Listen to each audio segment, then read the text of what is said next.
guest Ikechukwu Okugo, who is the Group Head Corporate Sales at Allianz Nigeria. Hello, Ikechukwu, and welcome to the program. Good morning, Nancy. Thank you for having me. Good morning. Now, let's get started with this question. Why are businesses globally continually contending with the big issues? It seems that every year seems to be one problem, every day one drama, every year one drama, every year one drama. Why are businesses, including small, medium, and big-sized businesses, contending with one issue or the other?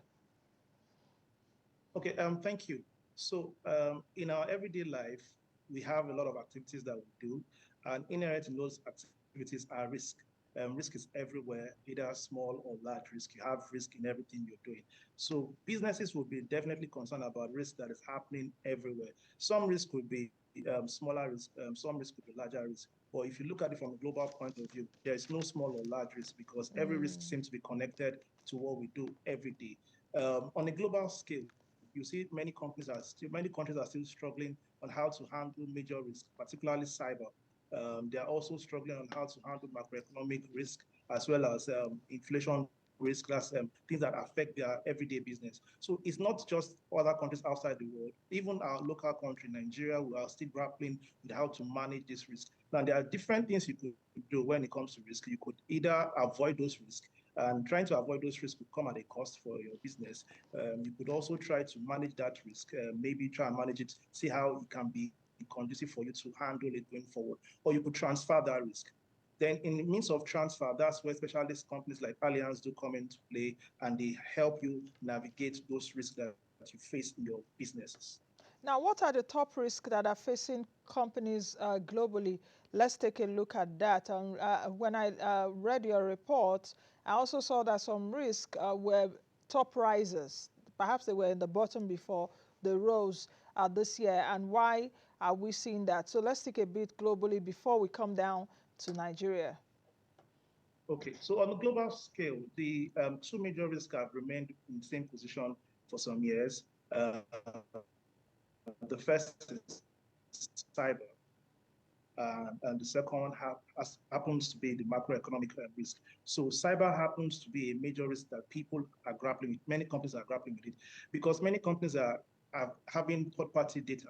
So when you have third-party data, these are sensitive information that hackers want to have access to.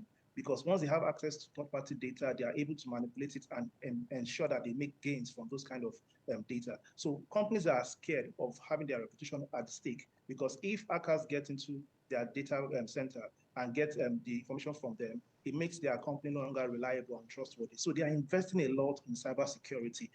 Companies are having to cough out millions of dollars in handling cybersecurity. They are investing so much and trying to ensure that this risk can also spread because it's not just in countries, it also spread across different continents. You see a lot of continents that are trying to ensure that this risk does not get to the different countries that they control. So when we understand how cyber is very important, we must know that cyber is very key. Again, the second most important risk is business interruption. So you have lots of supply chain disruption. The pandemic taught us a lot of lesson. During the period of 2021, COVID, the pandemic came out and it disrupted businesses. It made a lot of businesses shut down. People were no longer able to operate optimally. People had to think of new models, how to make their business more profitable. Now, that disruption happened in 2021, and you can see how people have been able to navigate around that disruption. People are now moving, companies are now moving from a physical workspace to a remote workspace, where they also employ hybrid workspace to encourage employees to work from home, to do things remotely. Now, that is a major risk. We will also understand that even last 2 years, when the Russia-Ukraine war happened, it also caused some form of disruption in the energy sector, particularly led to energy crisis in Europe.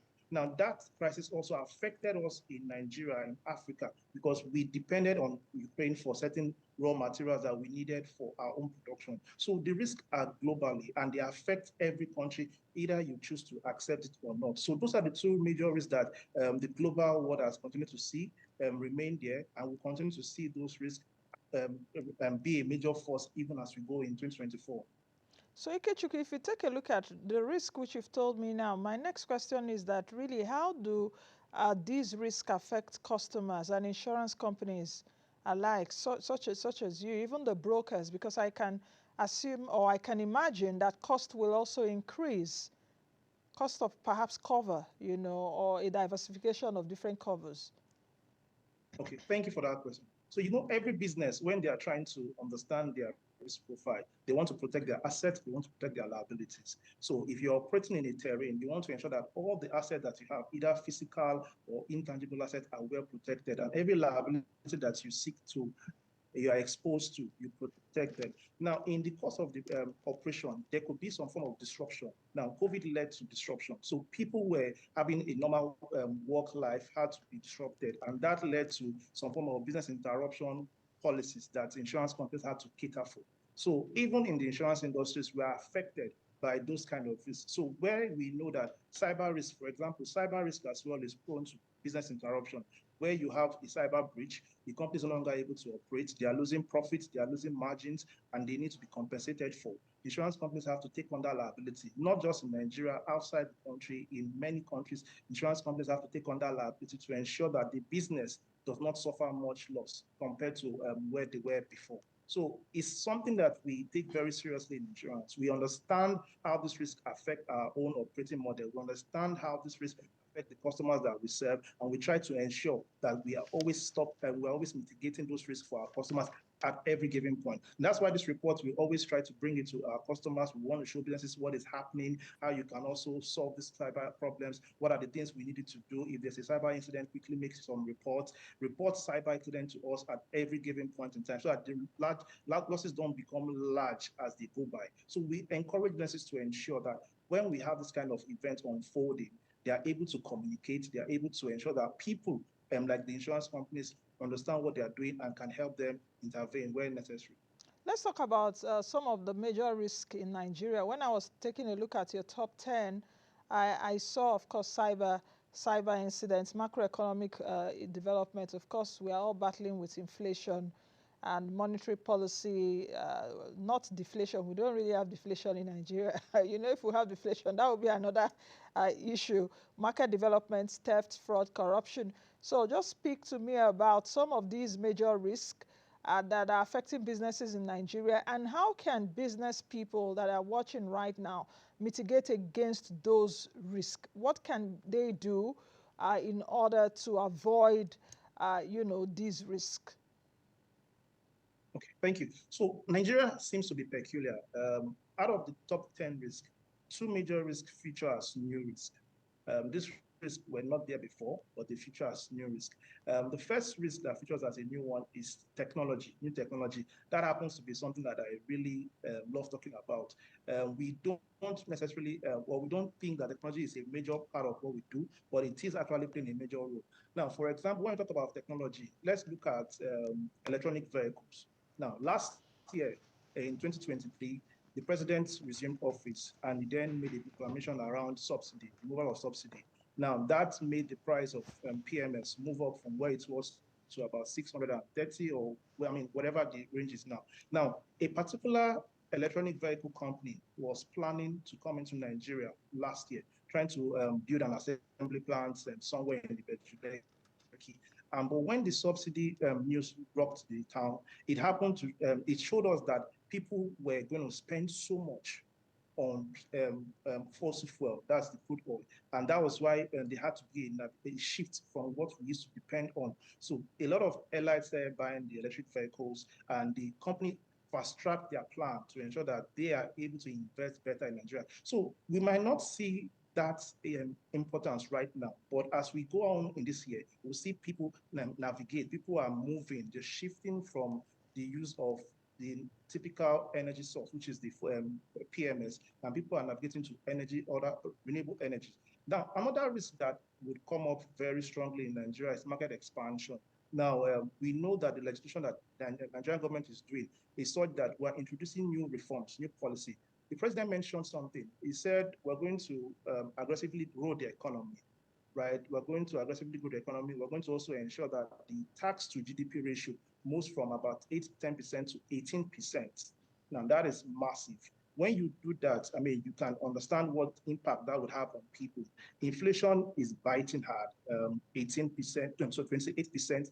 companies are struggling on how to ensure that they operate optimally, even in this kind of economy. So you also understand that these things are things that people are actually trying to understand what is going to happen. Now, the banks, as we know, there was a recapitalization that was done in the bank in 2005 where they moved up to 25 billion. Now, the CBN governor has said that the economy has to go to about $1 trillion. It means that we are preparing for another round of recap that would happen in the banking sector.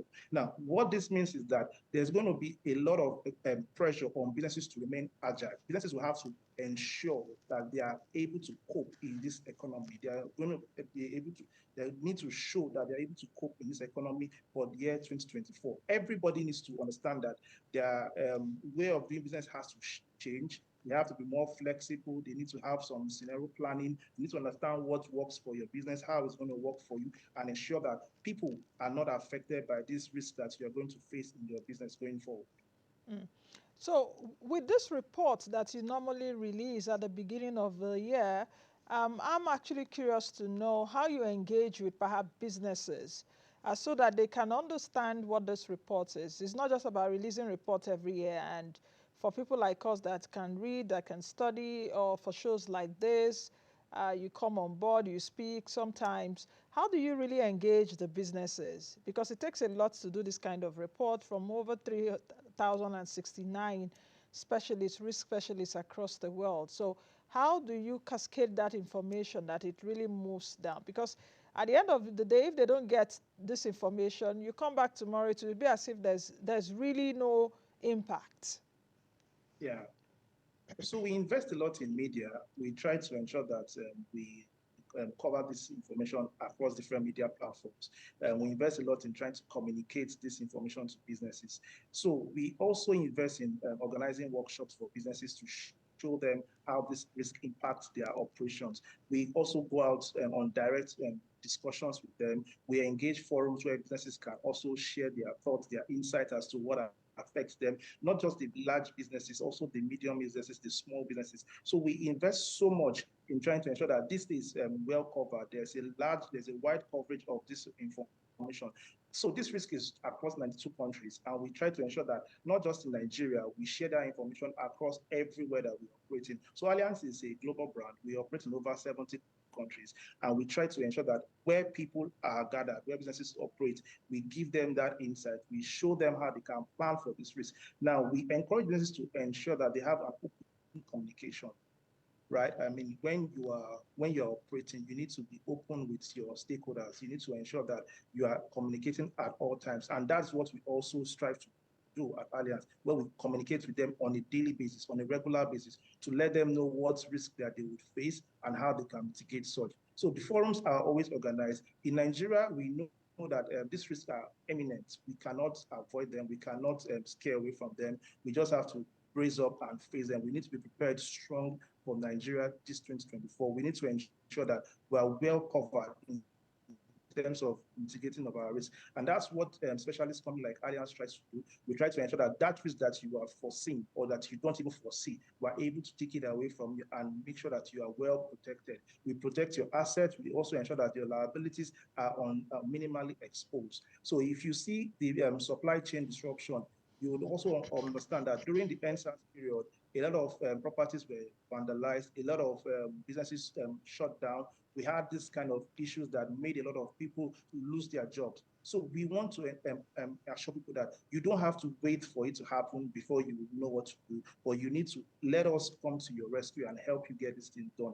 Let's talk about climate change. I mean, we don't take it very seriously in Nigeria, but climate change is happening to come strong. I mean, we're seeing so much of carbon emission in the country, and that is affecting how the agricultural sector is doing. We're not seeing so much in terms of how the sector should grow, because there's a lot of rainfall variation, temperature is rising, and then there's deforestation and all of that. So climate change is an important factor for Nigeria. We said something, the president once said something, the former president said that there's plan to reduce carbon emission to about zero net emission in 2060. Other countries are already on track to reducing theirs before 2030. So Nigeria is still trying to play catch up in terms of how we can get there. So climate change affects different sectors too in Nigeria. Okay, just finally, and just a minute, when I also took a look at the top risk for Nigeria, something also struck me there. New technologies, talking about the risk concerning artificial intelligence.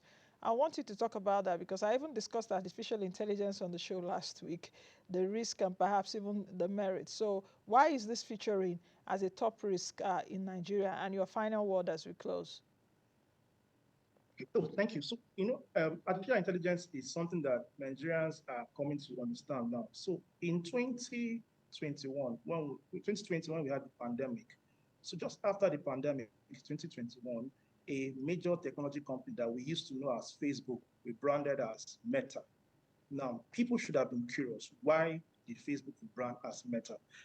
There's a technology phrase metaverse where people are trying to bring about virtual reality. So the company Meta understands that the new reality after the pandemic is that there's going to be a form of virtual reality that people have to get used to.